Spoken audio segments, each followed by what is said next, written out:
Good morning, everyone. My name is Scott Rickard, and I'm adjunct professor at the Institute for Discovery at UCD. I'm standing in for Professor Patricia McGuire, who had an urgent family matter she had to attend to.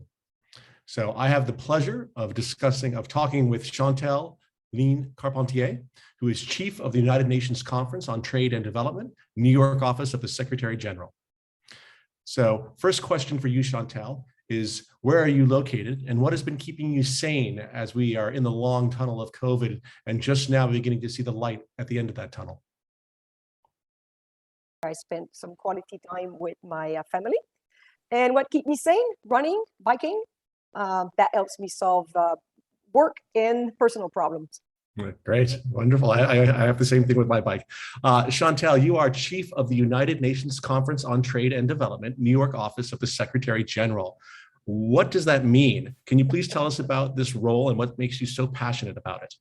Yes, and sorry it's such a mouthful, but so I run the New York office of the UN Conference on Trade and Development, which was created in 1964 by the very renowned Argentinian economist, Raúl Prebisch, based on this idea that if developing countries keep exporting commodities and importing transformed goods, they always would have a balance of payment problem.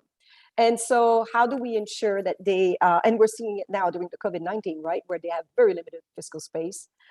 So what we are here, we were created for, that first conference was in 1964, member state at the time, the 77 developing countries at the time decided to maintain the conference as a permanent entity to the UN. And we are here to support developing countries on better use of trade and development, investment, finance, and technology and entrepreneurship for development. So how better to integrate the financial economic system in a fair and productive way. Fascinating. That leads actually perfectly into my next question, which is about your title for today's Zoom for Thought, New Economics for Sustainable Development to Recover Better from the Pandemic. Can you give our audience an overview on this? Yes, so last summer, I went to this new economics summer school program that UNCTAD offers. And basically, I started hearing, I supported the SDG negotiation, and then there was one of the team was green economy. The small island states said, well, we don't have a lot of land, we have a lot of sea. What about the blue economy? And then during the summer school, I heard the feminist economists talk about the purple economy, the care economy, and the fact that when a sector feminized, salary go down, benefit goes down. And then at UNCTAD, we have a program on creative economy. In Latin America, they call that the orange economy. So I'm like, maybe, if people get bored by economics and trade and, they turn off. So if we call it the colored economy, hey, what do you want to talk about the blue, orange, purple, orange economy? Maybe people want to have a discussion. And so I developed a little paper on that. And then I talked to my chief economist at the UN and sold the idea. Now we are 100 and some economists working on the concept of orange, blue, purple, but also social solidarity economy for good innovation, and how can it help countries? Because, when I proposed that last summer, people were looking at me like, what do you mean alternative economics? But now pretty much everybody's talking about alternative economics. We're realizing the economic system we have is not working for people and planet. Great. I'm sure we'll have lots of questions about making economics so colorful in the Q&A session. And final question for this first segment before we go over to the Q&A, and please type your questions for Chantal in the Q&A chat. At Discovery, we are passionate about interdisciplinary research. How important is interdisciplinarity to sustainable development? Fundamental. The reason we've not moved on sustainable development is because as human beings, we feel very comfortable in our own little silos and the things that we know. And we know by now that we can't solve and we won't achieve the SDGs unless we actually, each one of us contribute and we bring each of our specialized knowledge to the table. And so break these silos. And so for instance, I'll give you an example. We are preparing for COP26 right now. And everybody's like, oh, it also have to be about climate change. Don't bring the gender issue. Don't bring the green issue. It's like, no, we got to solve these issues where I call it the stacking the social, the environmental, and the economic. And that's the power of the sustainable development goals that we've adopted in 2015. Because basically, if you look at them, there's trade-off and synergies amongst each of the targets amongst them. And so you can't actually address the issue without actually looking at the cross-disciplinary systemic matter. It's fascinating, fascinating. I think I'll take the liberty of asking the first question. I was actually visiting my mom, who's elderly, over the weekend, and she always laments about the current state of the world, and she remembers a much brighter past and thinks it's going to be a much darker future. And as a data scientist, I'm fascinated by these ideas that the current state of the world is so bad. And I was actually reading this book over the weekend, which is Factfulness, which is 10 reasons why we're wrong about the world and why things are better than you think. And it actually goes through and presents data, which basically shows that we, not only Western people that are in the top, that are 25, 10% wealth-wise, but that we, even the impoverished, are significantly better off in almost every way now than they were 50, 100, 200 years ago. Can you please comment on why you think people always think that the things are so bad right now? Are they that bad right now? And or are they getting significantly better? Things are getting better, unfortunately, and they were getting much better starting in 2015 to 2019, and then the COVID-19 hit.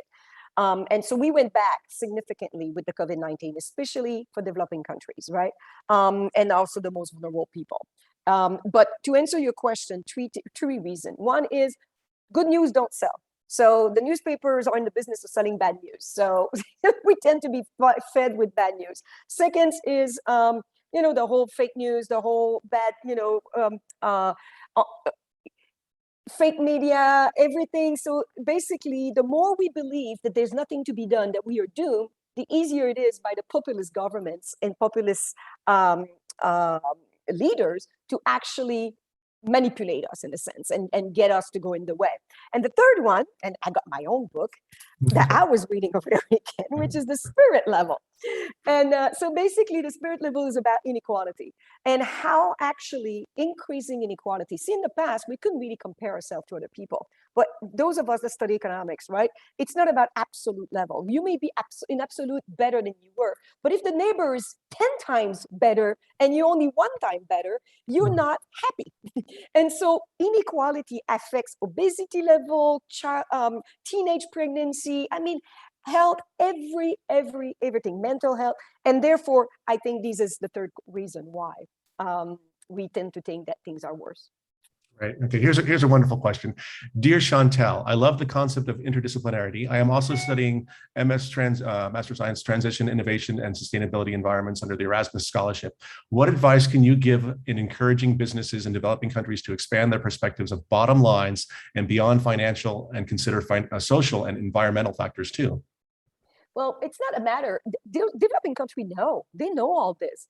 You know what's the problem? The bottleneck is they don't have the capacity, in-house capacity, institutional capacity to develop bankable project. It's extremely expensive to develop bankable project. Just do the desktop reviews and then do the due diligence, and they don't have that capacity. So even if they have a lot of these projects that could be bankable, we keep saying this, the world is flush with liquidity. Unless they have the capacity to develop these bankable projects and we have means to check them, we're not going to get there. It's also, one of the things we're doing with the new economics for sustainable development is actually document many of these circular economy projects happen in developing country. One of my friends said, necessity is the mother of innovation, but the scarcity is the grandmother. And so in developing countries, you have scarcities, and therefore they actually do use the waste from industry in the other industry because they just have to. Yeah, that was wonderful, wonderful. Actually, I have a personal question. You mentioned all of the basically the idea of this rainbow economics. Can you tell me what some of the colors are and how to interpret them and what they mean? Yeah, so basically the green economy, I think everybody kind of has a sense, right?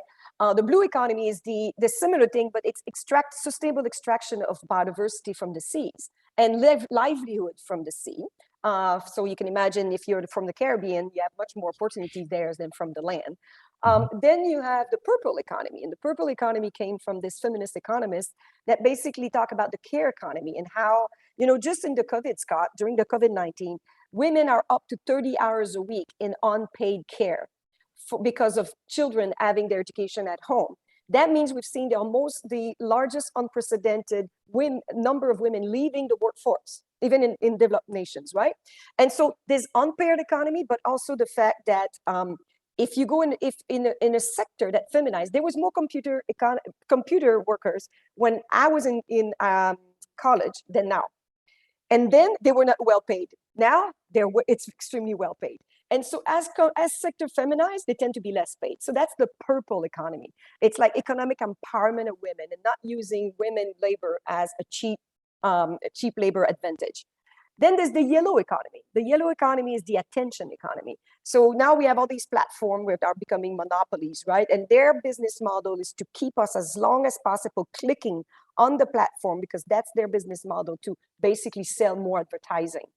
And then the orange economy is the creative economy. So the mix of digitalization along with the arts and culture. And so that is becoming a great opportunity for developing countries. So these are some of the colors that we're talking about. Yeah, fascinating. I think in particular, the purple economy has suffered disproportionately during COVID.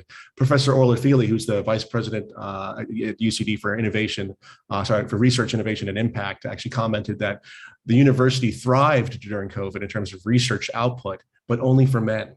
Actually, women's research grants and applications were way down as they had to juggle the traditional responsibilities that are assigned to them. And we see the same with women entrepreneurs losing their business at a much higher rate than men owners of business. Yeah, so hopefully the end of COVID will be beneficial to the purple economy. One of the things that fascinated about your title is it was specifically emerging from COVID better. And how can we emerge from COVID better? What can we do now so that we actually land at a spot that's better than when we entered COVID? Well, I think it goes to your second or third question about multidisciplinarity. So basically, we entered this thinking that, we went to a phase where we thought government can solve the problem. Then the development bank can solve the problem. Then the private sector, the financial sector thinks they can solve the problem. None of them can solve this problem alone. We all together can solve this problem. Academia, entrepreneurs, the government, the development bank, the financial sector. So that's one. Second is we can't look at these issues in silos. So we're going to have to look at so you're trying to say and see these issues as business opportunities and not as a problem. 700 people without modern access to electricity is a business opportunity for the entrepreneur. If you change your mindset and instead of thinking as high margin, low volume, you actually think of high volume, low margin, and then start thinking about these frugal innovation. And then, the half the population of the world that is not doesn't have access to internet. That's a huge business opportunities. But the way we do this in a way that will reduce inequality, and the Secretary General called it the triple crisis, right? We can't just solve climate change. Everybody wants to do climate change. What about biodiversity? And what about pollution? They're all interrelated. Inequality, all these crises. And now we have the health. And by the way, they're all interrelated and they all feed off each other. So we can recover better if we acknowledge first that the poor and the most vulnerable in our countries and in the world are the most affected every time we have a shock. So we should never again be shocked when we have a shock. We should be prepared. We should have resilient supply chain. We should have a resilient economy. And we should have a social protection floor for the most vulnerable in our society. And this should not be something that you have to put up because all of a sudden we have a crisis.